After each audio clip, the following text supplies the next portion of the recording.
This from CBSSports.com. One thing we learned about each team in Week 13. For the Browns, they say the pass rush has been neutralized. The 24.3% pressure rate was a season low. Browns have just one sack over the past 2 games. Only 21 pressures to show for it. They allowed 32.5 points per game in that stretch. Teams are figuring out how to score points off Cleveland. The quick passes are working. It's kind of important to point out they also played Russell Wilson and Matthew Stafford the last 2 weeks. Those are 2 quarterbacks that are, they've been around, they've seen a lot, and they understand the quick game better than most. Well, we're not going to put Russell Wilson in this equation because Russell Wilson played worse than Dorian Thompson-Robinson, who was a rookie. So let's be honest. Facts are facts. That was not what won that game. But Matthew Stafford, and to be honest, what was the biggest game change? What was the biggest play in that game that changed it? It was the 75-yard or however long it was touchdown pass to Puka Nacua. But also, you got to keep in mind, the Browns went, and they're starting to look like they're getting their cornerbacks back. But you went from cornerbacks 1, 2, 3, and 4 to cornerbacks 2, 3, 5, and 6. And I think Ford and Hilassi, I think those guys actually put up a pretty decent effort. But the grand scheme of things is not to have those guys out there. And one of the other things I did say about the Rams is Martin Emerson, as all as we love, and I think Martin Emerson is developing into a fantastic cornerback. These small, gadgety, solid route-running receivers, this is not the matchup for Martin Emerson. It was always going to be a difficult matchup for Martin Emerson. He's a longer, physical corner, not as athletically gifted with his feet and his speed.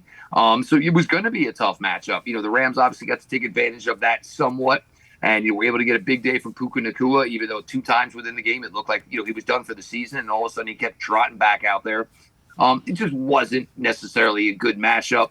And once the Browns got to that point of 2019 and the interception was thrown, it just kind of really fell apart from there. That's something that is certainly a big thing for the Browns because you have to learn how to monitor these things because most likely at some point in the playoffs, you're most likely going to be on the road.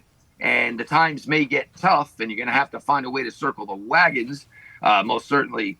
It's just, sometimes the matchups aren't that great. But, also, when you have to go from a group that is your strength to when maybe on defense it now became your weakness, which is definitely the case for the cornerback room over the last couple of weeks with some of the guys they were missing. Hopefully that is not going to be the case going here for the last 5 weeks for Cleveland. Yeah, fair enough. Wilson did hurt him with their legs. That's the one thing. There were a couple plays. And the other thing is, he audibled out. He was audibling and changing things at the line of scrimmage. And so he didn't beat him with his arm. I'll give you that. But, man, that guy finds a way to get into the right play. But fair enough. But also, the runs, too, were disciplined. Yeah. You know what I'm saying? Your assignment is to make sure Russell Wilson doesn't get outside of you. Absolutely. This is things this team was not doing earlier in the year.